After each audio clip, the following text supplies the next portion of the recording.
हम आपके साथ जो डिस्कस कर रहे हैं वो है अलाउद्दीन खिलजी का राजतौ सिद्धांत। अब देखिए, अलाउद्दीन खिलजी के राजतौ सिद्धांत के अंतर्गत या अलाउद्दीन खिलजी के लिए राजतौ का सिद्धांत का जो प्रतिपादन वो अमीर खुसरो ने किया था। किसने किया था? अमीर खुसरो ने किया था। अमीर खुसरो ने अलाउद्दीन खिलजी की सर्वोच्च उपलब्धि उसकी विजय को ही माना है। यानी मेन उपलब्धि जिसने अलाउद्दीन खिलजी विजय किया है उनको ही माना है। खुसरो ने ईश्वरीय गुणों की से समानता देकर अलाउद्दीन खिलजी के पद को पवित्र और दिव्य बना दिया। मतलब देखिए, अमीर खुसरो ने ईश्वरीय गुणों से समानता करके या समानता देकर अलाउद्दीन खिलजी के पद को पवित्र और दिव्य बना दिया था। खुसरो ने अलाउद्दीन की तुलना जो है सूर्य से भी की है। अमीर खुसरो ने उसकी विजय, इसके अलाउद्दीन खिलजी की विजय का औचित्य सिद्ध करते हुए कहा है कि सूर्य पूर्व से पश्चिम तक धरती को अपनी तलवार की किरणों से आलोकित करता है, उसी प्रकार शासक को भी विजय करनी चाहिए और उन्हें अक्षुण्ण बनाए रखना चाहिए। ये कौन कह रहे हैं? देखिए, अमीर खुसरो की कोटेशन है। अलाउद्दीन खिलजी ने खलीफा की सत्ता को मान्यता नहीं दी। यानी अलाउद्दीन खिलजी खलीफा की सत्ता को या खलीफा को नहीं मानता था, उन्हें ज्यादा महत्व नहीं देते थे।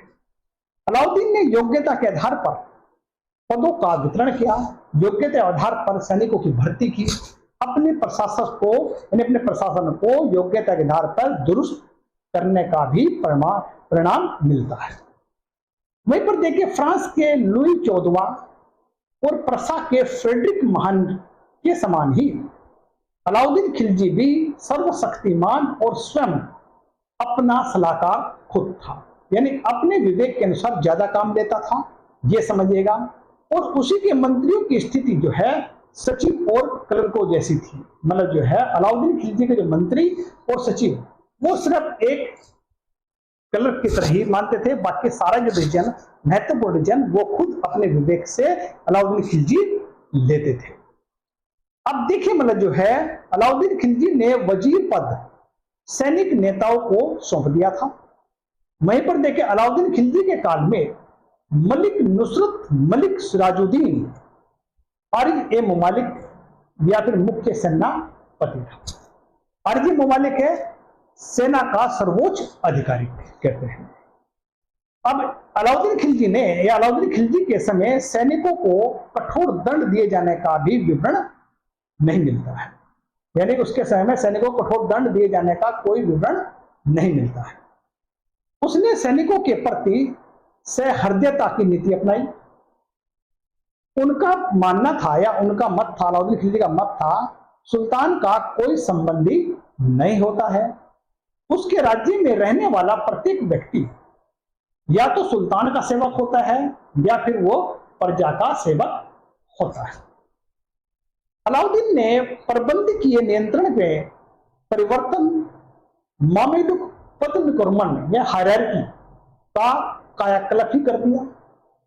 दिल्ली के सुल्तानों में सर्वश्रेष्ठ प्रशासकों के रूप में यही उसका वास्तविक योगदान था।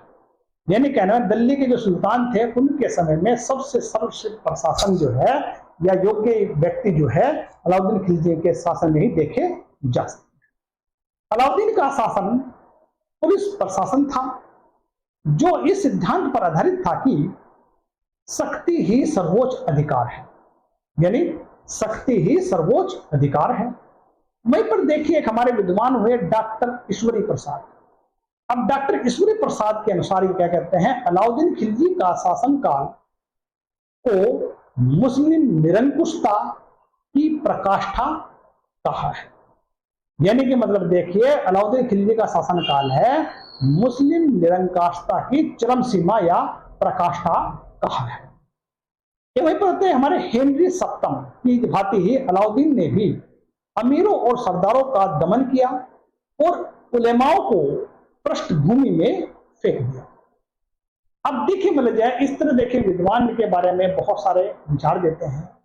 अलाउद्दीन खिलजी ने बयाना के काजी मुगशुद्दीन से कहा है कि धर्म का राजनीति से कोई संबंध नहीं।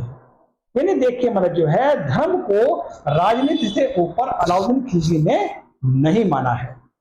यानी कि धर्म अपनी जगह है, राजनीति अपनी जगह है, दोनों के डिसीजन अपने विवेक अनुसार लेते थे। सुल्तान को अपने कार्यों के लिए धार्मिक स्वीकृति प्राप्त करने की आकांक्षा नहीं थी। अलाउद्दीन कहा करता था कि यदि मुझे कोई ज्ञान नहीं है और न ही मैंने कोई पुस्तक पढ़ी है, फिर भी मैं जन्म से मुसलमान हूं। विद्रोह रोकने के लिए जिसमें हजारों व्यक्तियों की मृत्यु होती है, मैं जनता को ऐसे आदेश देता हूं जो राज्य और उनके हित के लिए उचित होते हैं। वहीं पर देखिए अलाउद्दीन खिलजी ने राज्य को धर्मनिरपेक्ष बनाने का अथक प्रयास किया। बलबन अलाउद्दीन खिलजी मोहम्मद बिन तुगलक ने कभी भी धर्म को राजनीति से ऊपर स्थान नहीं दिया है। मतलब देखिए धर्म को राजनीति से नीचे ही रखा है। वहीं पर अमीर खुसरो पर प्रभावी नियंत्रण के लिए या अपने अमीरों पर प्रभावी नियंत्रण के लिए अलाउद्दीन ने उन 3 शर्तें लगाई या 3 शर्तें लगाई गई।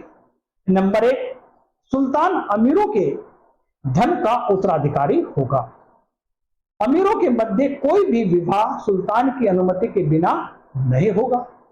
तीसरी बात, अमीरों के बाद उनके पुत्र सुल्तान के दास होंगे। अपनी सफलता और शक्ति अहंकार से प्रेरित होकर ही अलाउद्दीन खिलजी ने 2 योजनाएं बनाई। 2 योजना कौन कौन सी थी वजह है? एक तो एक नए धर्म की स्थापना की योजना थी, दूसरी थी सिकंदर के समान विश्व विजेता बनने की थी। अब अलाउद्दीन खिलजी ने अपने सिक्के तथा सार्वजनिक प्रार्थनाओं में स्वयं को दूसरा सिकंदर या सिकंदर ए सानी घोषित किया। वहीं पर देखें दिल्ली के कोतवाल अलाउद्दीन या अला उल मुल्क से परामर्श से अपनी योजनाओं की व्यावहारिकता को समझकर उसने इन्हें त्याग दिया।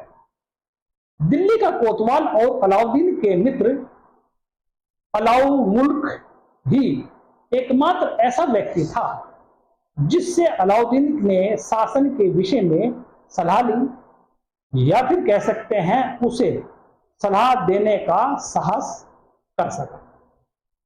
यानी कि मतलब देखिए मतलब जो है अला उल मुल्क मतलब जो है इससे सलाह मिल करते हैं, प्रशासन के सारे संबंधी कार्य इसके अनुसार ही ये डिसीजन लेते थे।